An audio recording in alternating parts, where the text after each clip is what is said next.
राहुल गांधी प्रधानमंत्री होते, अब आप कहेंगे ये क्या बात लेकर आया हूं। 79 सीट्स पर कई दिन से आप सुन रहे होंगे, जिन चीजों का आपको यकीन नहीं होता कि उन पर घपलेबाजी की गई है।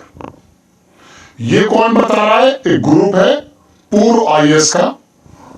मैं इसके बारे में ज्यादा आपको बताने हाजिर नहीं हुआ। मैं बताने यह आया हूं कि कैसा डाटा सामने आया है, जिससे पता यह चल रहा है कि पूरे देश में राहुल गांधी और नरेंद्र मोदी के बीच में जो स्वीकार्यता का जो कार्ड है, जमीन आसमान का फर्क है। सरकारी उपक्रम मान लीजिए या सरकारी संस्था मान लीजिए, सीएसडीएस का डाटा तो आपको मालूम ही था कि उत्तर प्रदेश में प्रधानमंत्री को क्रॉस करके राहुल गांधी ज्यादा एक्सेप्टेबल नेता हैं। लेकिन अब एक डाटा नया आया है जिसने ये साबित कर दिया कि सोशल मीडिया पे तमाम प्लेटफॉर्म्स पर राहुल गांधी को पूरे देश ने कितना देखा है। और अगर मोदी जी आसपास भी होते तो मैं इस रिजल्ट को बहुत ज्यादा एक्सेप्ट कर लेता, अपने गले से नीचे उतार लेता। थोड़ी देर बाद इस रिपोर्ट को सुनने के बाद आपको भी ऐसा लगेगा। वो खबरें आपको मालूम है कि 79 सीट्स पर, जहां पर 5 करोड़ वोट लगभग बढ़ा दिया गया है पूरे देश में, वहां भारतीय जनता पार्टी के कैंडिडेट 79 सीटों पर बहुत कम मार्जिन से लेकिन बढ़ोतरी के साथ जीते। अगर ये 79 सीट्स का 1% मानकर चलिए, चुनाव आयोग की जो जिस तरह की साख है उसको सामने रखिए, 10-10, 11-11 दिन बाद जो उसने डाटा दिया है, इस वाली अनियमितता को सामने रखिए, तो आज प्रधानमंत्री कौन होते? राहुल गांधी होते। लेकिन चलिए, वो एज्यूम है, उसके बारे में कोई एविडेंस नहीं है। अब मैं आपको बताता हूं, एक डाटा कलेक्शन कंपनी है, उसने एक डाटा रिलीज किया डाटा बीइंग्स के नाम से। इसने बताया यह है कि सोशल मीडिया का जितने प्लेटफॉर्म्स हैं, उसमें ट्विटर है, यूट्यूब है, इंस्टाग्राम है, लिंक्डइन है, और क्या कह सकते हैं, व्हाट्सएप है, फेसबुक है। इस पे तमाम जगहों पर राहुल गांधी को कितने लोगों ने पसंद किया, कितने लोगों ने देखा, और मोदी जी कहां पर खड़े हैं। आप देखें, आपकी स्क्रीन पर है ये। राहुल गांधी को जो देखा गया है वो 12.7 मिलियन व्यूज आए हैं। 12.7 यानी कि आप मान के चलिए 1.25 करोड़ मिलियंस, हाँ 1.25 करोड़ से ज्यादा व्यूज उनका आए। और उनका टोटल जो व्यूज है उसमें 32% की भागीदारी सिर्फ राहुल गांधी की है। अब इसके नीचे उम्मीद कर रहा था शायद नीचे आ जाएगा, मोदी जी आ जाएंगे, लेकिन अभी अकेले राहुल गांधी की 12 मिलियन, तो नीचे आ जाता इंडियन यूथ कांग्रेस, इसके अंदर 11.8, इसको भी मिला दीजिए, अभी 2.5 करोड़ हो जाते हैं। समझ गए आप? 11 मिलियन 12 मिलियन लगभग, ये प्रतिशत 30 और 32% तो राहुल गांधी और इंडिया यूथ कांग्रेस ने ही तमाम व्यूज बटोर लिए हैं। इसके अंदर मैनिपुलेशन नहीं हो सकता है, ये तो व्यूज हैं।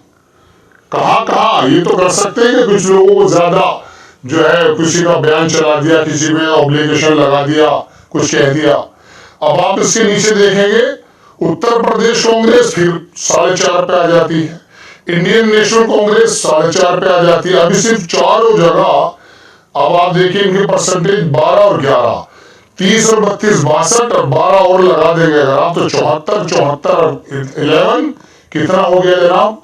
74 और 11 मान लीजिए 75 और 10, 85% तो कांग्रेस या राहुल गांधी ने ही व्यूज बटोर लिए। यानी कि देश के लोग ज्यादातर राहुल गांधी को देखना चाहते थे, कांग्रेस के प्रोग्राम्स को देखना चाहते थे, कांग्रेस के बयानात को सुनना चाहते थे, और कांग्रेस के नेताओं को देखना चाहते थे। इसके नीचे आ जाइए, 5 नंबर पे आम आदमी पार्टी आती है 3 मिलियन पर। इनका जो वोट, इनका जो व्यूज जो है परसेंटेज, वो सिर्फ 8% है। अब आ जाइए, नरेंद्र मोदी का नाम आपकी स्क्रीन पर है, 6ठे नंबर पे।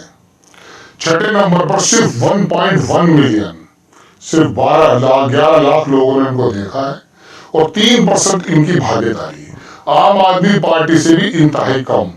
फिर आम आदमी पार्टी पंजाब आ जाती है, फिर समाजवादी अखिलेश यादव आ जाते हैं, ये तमाम लोग आ जाते हैं। इस टोटल 100% में से 85% जो व्यूज आए हैं तमाम प्लेटफॉर्म्स पर डाटा बीइंग्स के अकॉर्डिंगली वो राहुल गांधी या कांग्रेस को मिले हैं। अब इसका मतलब ये है कि अगर मैं दोनों खबरों को जोड़ दूं तो पता ये चलता है कि वाकई राहुल गांधी की लहर थी, कांग्रेस की लहर थी, लेकिन ये चुनाव आयोग की कारस्तानी रही या फिर वोटों का बंटवारा रहा। इस बारे में तो आप अंदाजा कीजिए कि क्या हो सकता है, लेकिन फिर भी ये डाटा आने के बाद बिल्कुल साफ हो जाता है। क्योंकि मेनस्ट्रीम मीडिया तो आपको मालूम है क्या करता है, उन्होंने तो मोदी जी के अलावा कुछ दिखाया ही नहीं है। ये सोशल मीडिया के तमाम प्लेटफॉर्म्स की बात मैं आपसे कर रहा हूँ। राहुल गांधी सुल्तानपुर गए थे परसों, तमाम पत्रकारों ने आपको बताया, उस पेशी से ही पता चल गया था कि राहुल गांधी की उत्तर प्रदेश के अंदर स्वीकार्यता क्या है। 70 से 80 हजार लोगों ने उनको घेर लिया और वहां के वकील बाबा अंबेडकर साहब के फोटो लेकर से उनसे लिपट गए। उनको लोग उस समय पता चला कि एक बंदा वाकई बहुत ज्यादा एक्सेप्टेबल है। और ऐसा नहीं है कि वो उत्तर प्रदेश में है, वो वहां पर भी है जहां मोदी जी का बिल्कुल 0% मामला है। तमिलनाडु में मोदी जी को कोई नहीं चाहता, राहुल गांधी वहां भी एक्सेप्टेबल है। केरल में, साउथ में, तेलंगाना में, हैदराबाद में, आंध्र प्रदेश में, हर जगह राहुल गांधी को एक्सेप्ट किया जा रहा है।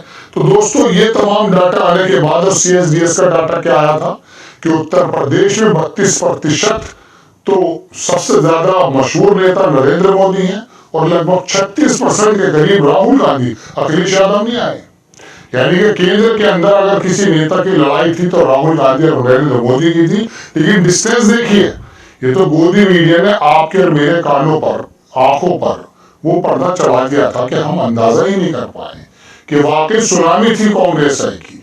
अब ऐसे समय वो 79 सीट्स के बारे में जो पूरा डेलीगेशन है जिसने अपनी बात, वो सोशल मीडिया पे चल रही है बात, मेनस्ट्रीम मीडिया पे तो चल नहीं रही है, और उस पर भी वो बहुत ज्यादा कॉन्फिडेंस के साथ नहीं बता रहे। उसके अंदर कोई ऐसे लोग नहीं है कि आकर के राजनीतिक लोग हैं, उसके अंदर IAS जो पूर्व हैं, जिन्होंने अपनी पूरी जिंदगी डाटे में दी है, तजुर्बेकार लोग हैं, उन लोगों ने बताया पूरा डाटा निकालकर कि चुनाव आयोग ने जिस प्रकार से 10-10, 11-11 दिन का टाइम लेकर के और फिर परसेंटेज बढ़ा देता था अपने मूड से।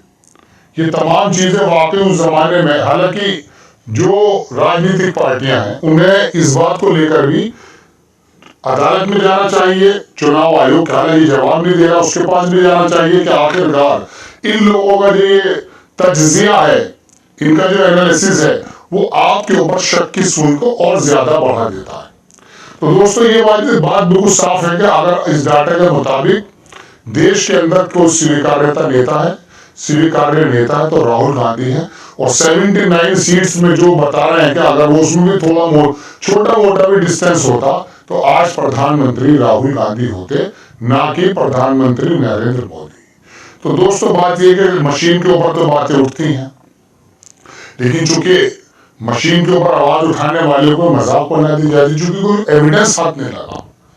लेकिन चुनाव आयोग को सोचना चाहिए कि जब इनके ऊपर इतनी ज्यादा उंगलियां उठ रही हैं और तमाम रुझान ये बता रहे हैं कि राहुल गांधी से बड़ा नेता देश में नहीं है, 85% जो है व्यूज वो कांग्रेस आई या राहुल गांधी पर जा रहे हैं, तो फिर अंदाजा कर लिया जाए कि वोट कहां गया होगा। आपको खबर कैसी लगी अपनी राय कमेंट्स बॉक्स में जरूर दीजिए। चैनल को सब्सक्राइब कीजिए, शेयर कीजिए। नेक्स्ट टाइम किसी खबर के साथ हाजिर होता हूं।